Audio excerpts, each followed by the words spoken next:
বাংলাদেশের রেল ইতিহাসের সাক্ষী হিসাবে আলমডাঙ্গা রেল স্টেশনটি স্থাপত্য, সংস্কৃতি ও ইতিহাসের একটি গুরুত্বপূর্ণ নিদর্শন। এটি একটি দোতলা ভবন এবং এশিয়া মহাদেশের অন্যতম ও উচ্চতম রেল স্টেশন ভবন।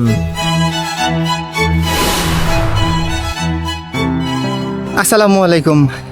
বাংলাদেশের সবচেয়ে উঁচু রেল স্টেশন, এমনকি বলা যায় বাংলাদেশের একমাত্র দ্বিতল ভবন রেল স্টেশন আলমডাঙ্গা থেকে আপনাদেরকে জানাই স্বাগতম, যেটা চুয়াডাঙ্গা জেলার একটি উপজেলা। আমি এখন আছি আলমডাঙ্গাতে। চুয়াডাঙ্গা জেলা ভ্রমণের সর্বশেষ পর্ব। চুয়াডাঙ্গা জেলাতে থাকা 4টি উপজেলা, দামুড়হুদা, চুয়াডাঙ্গা সদর, আলমডাঙ্গা এবং জীবননগর, 3টা উপজেলা শেষ করে আমি এখন বর্তমানে আছি আলমডাঙ্গাতে। আলমডাঙ্গা রেলওয়ে স্টেশনের ইতিহাস মূলত ব্রিটিশ আমলে নীলকরদের কুঠি হিসাবে শুরু হয় এবং পরে এটি বাংলাদেশের প্রথম ব্রডগেজ রেল লাইনের অংশ হিসাবে একটি গুরুত্বপূর্ণ স্টেশন হিসাবে গড়ে ওঠে।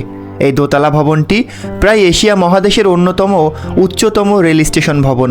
ব্রিটিশরা এই ভবনটিকে তাদের নীল চাষের পরিকল্পনা ও পরিচালনার কেন্দ্র হিসাবে ব্যবহার করত এবং নিচে যেখানে জেলখানা ছিল, নীল চাষে যারা অস্বীকৃতি জানাতো তাদেরকে এখানে নাকি নির্যাতন করা হতো।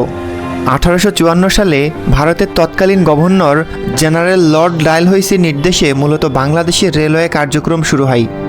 1862 সালের 15 নভেম্বর থেকে সেই সময় চুয়াডাঙ্গা জেলার দর্শনা থেকে কুষ্টিয়া জেলার জগতি পর্যন্ত 53.11 কিলোমিটার লাইন স্থাপিত হয়। নীলকরদের বিরুদ্ধে এই অঞ্চলের কৃষকদের বিদ্রোহের কারণে বিতাড়িত হয় কিছু নীলকর। জগতিতে আখমারাইয়ের কল উৎপাদন শুরু করেছিল। ভারী ভারী আখমারাইয়ের কল বিভিন্ন অঞ্চলে কৃষকদের কাছে পৌঁছানো সহজ হবে রেলপথে। এমন চিন্তা থেকেই কুষ্টিয়ার জগতিতে পর্যবসিত প্রাক্তন নীলকরদের স্বার্থে ও প্রয়োজনে এই জনপদে অন্যান্য অঞ্চলের আগেই রেলের যাত্রা শুরু হয়।